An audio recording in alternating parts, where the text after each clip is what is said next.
is black people. It's unacceptable.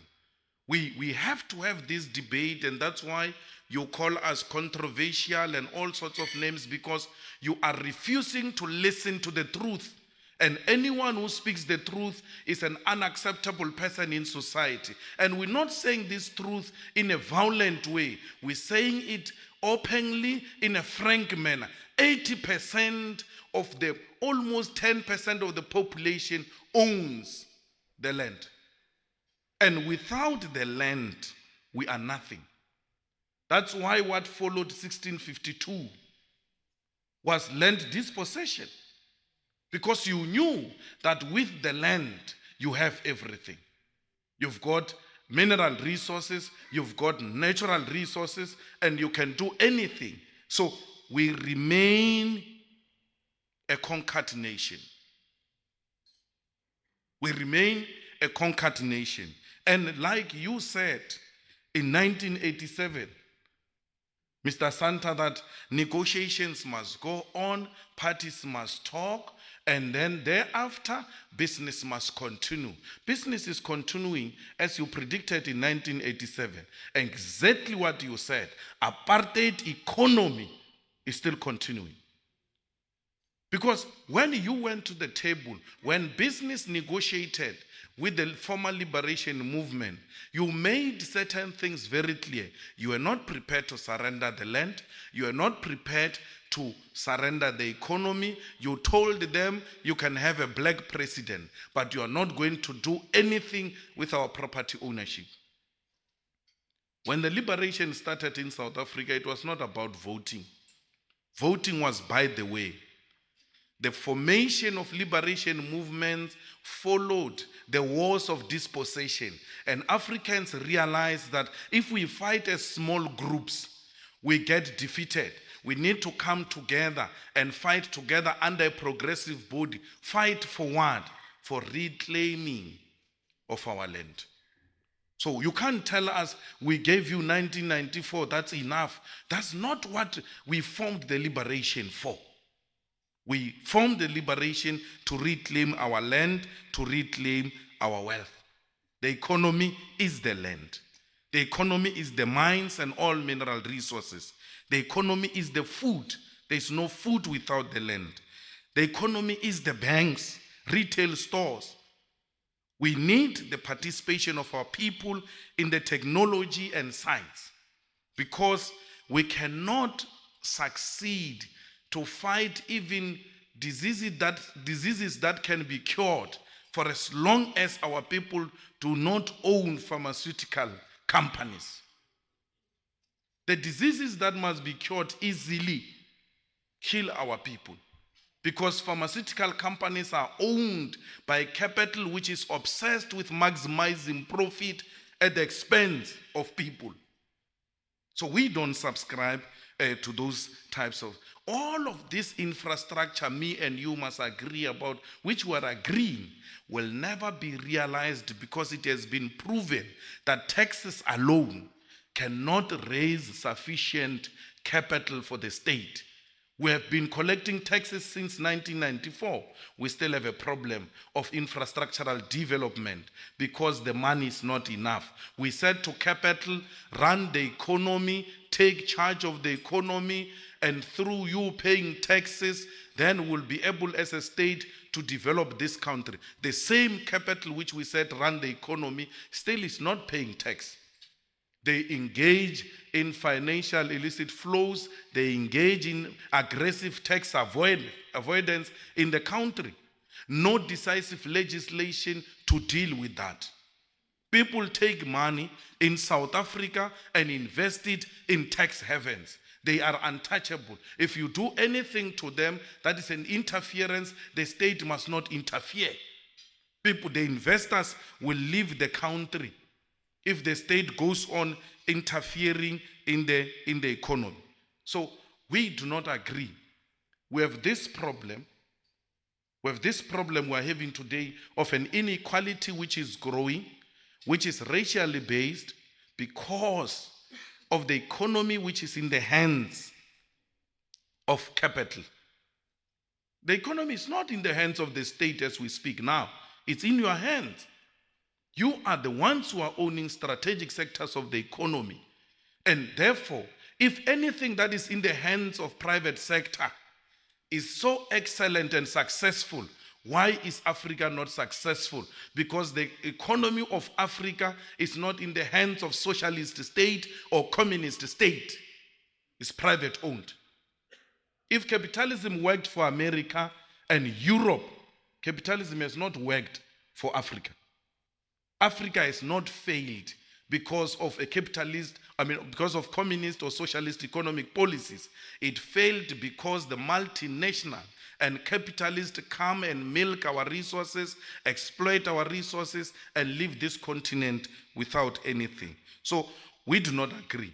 So solution, which is very clear in the hands of the EFF, is that we need the expropriation of land without compensation. And people say that is extreme, that is unacceptable. Land was taken through black genocide. We're not talking white genocide. We're talking legislation passed through parliament, democratic parliament, which will say the state is the owner of the land and the land shall be allocated to people who have indicated clearly what they want to do with this land. And whether what they want to do, it is in the public interest and purpose. Because there are a lot of pieces of land all over the continent. They are idling. Some of them are even foreign owned. Yet black people live in congested environments. They do not own a piece of land. When they try to occupy the land next to them, no, that land has been rezoned, is owned by some fellow in London. We live like pigs. In Alexander, in Langa, here, everywhere else, we have no land. And that is the first thing we need to do. Expropriate the land so that we bring back the dignity of our people. There is no one who can have dignity and confidence if you do not own a piece of property. You remain a subject of those who own the means of production. We are tired of being subjects. We want to own. So we are of a view that even the mines, the banks, must be in the state ownership. But what do you do in a South African economy where already these things are in the hands of capital? You must establish your own bank as a state. To compete the existing banks, you must establish your own state-owned mining company. You must establish your own pharmaceutical company. So and by doing that, we do not shut down private ownership. The private ownership must coexist with state ownership, but the state must be the owner and the controller of such strategic sectors of the economy. Somebody is going to shout from the back and say the state is incompetent, and everywhere else where the state is found, things do not run properly. It's not true. It's not true. I'm prepared to take you on, because American army is not private owned. It's a state owned. It's the biggest employer in the whole world. American army is one of the best state-owned companies. This GPS you are talking about is a GPS that is produced by a state-owned company called American Army. This internet you have is produced by a state-owned company called American Army. So we must not be misled that everything else state-owned is inherently corrupt and therefore it will collapse. Even the private sector has got the same problem. The private sector, if we go to Joburg High Court here, there are private companies being liquidated every day. So it's not true that everything else owned by private sector is inherently progressive. We all have weaknesses. Yes, come back home. SAA, Who said SAA never produced profit before? The SAA produced profit before until the current government messed it up. So it's not because the SAA as a state-owned company is inherently incompetent. You need a corrupt-free government which will deploy the best men and women for the job to run state institutions and not to deploy friends. This ESCOM you are talking about, it ran properly at some point. And what is good about the whole thing is that there are some lessons we can learn from apartheid, because these things were state-owned under apartheid. They were state-owned under apartheid. They did well under apartheid, but for the few. So we have to learn and say, instead of deploying cadres and party loyalists, let us get the best people to come and do the job. Now, we have a situation in a country where most of the state-run institutions did well before, and as a result of the current corrupt leadership, they are collapsing. They are collapsing, and therefore we must not say because there is an incapable leadership, state institutions will inherently not do well. I mean, we can give many examples.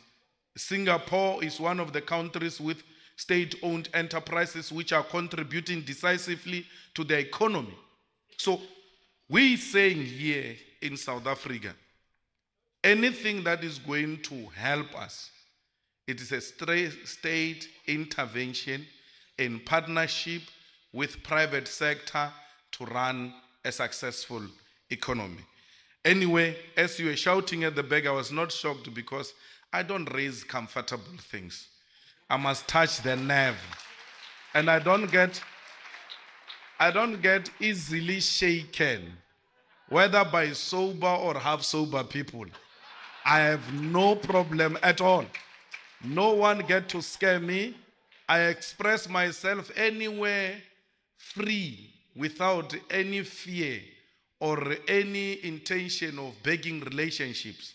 I'm here to articulate the EFF policy. You like it or not, it doesn't matter.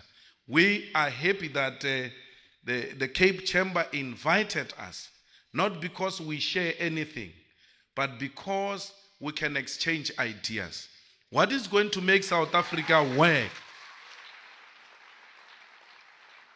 What is going to make South Africa work is platforms like this, where we sit together and exchange ideas, sometimes in a robust manner, because it is good for our democracy.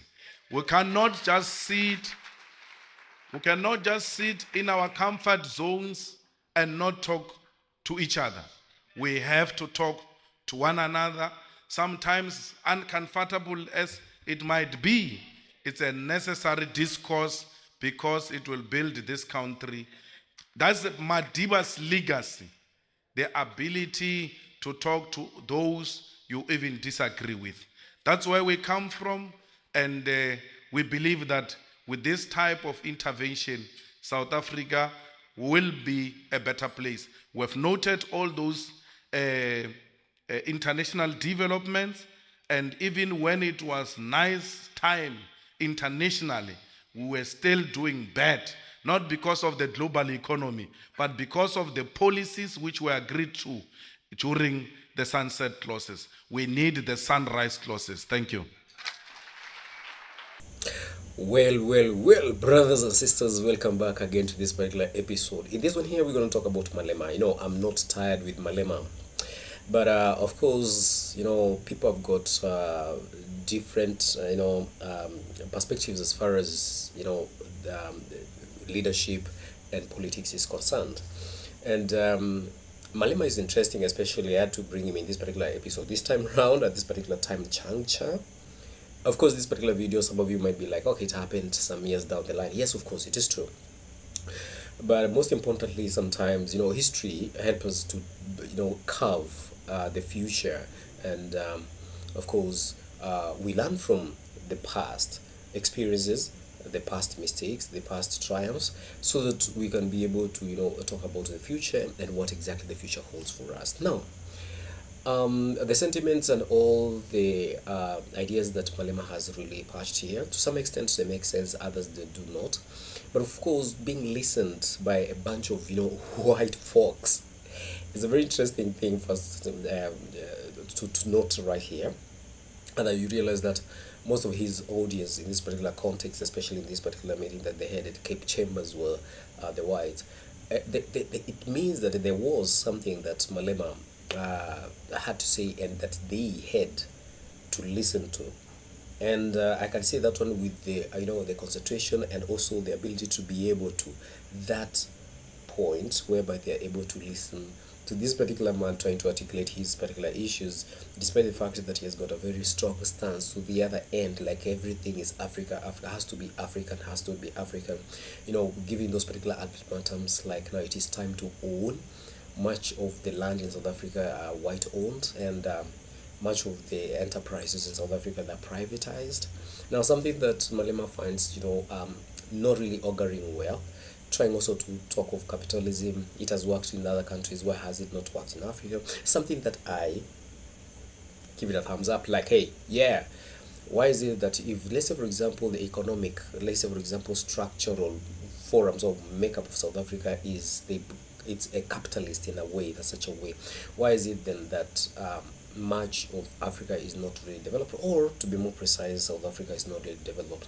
It's a question that most of us we need to ask ourselves, especially the Africans, the elite and the enlightened, and the ones who are waking up, especially to be more precise, the Africans in the diaspora. This has always been going to you, and guys, if you've not been following through and you bump across this one here, first of all, this one here, a thumbs up, rather, a tiny little comment on the comment section, it won't hurt. And again, as before I get lost on the statement that I was making prior to this, is that I've always been advocating for Africans to be united.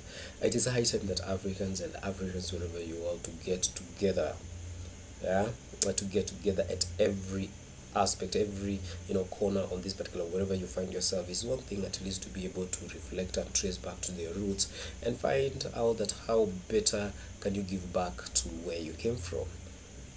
Yeah, that is literally the truth. And of course, in case I stepped on your toes, kindly, do not shoot at me. And adios, guys, and I love you people. Until we meet in the next upload. Cheers.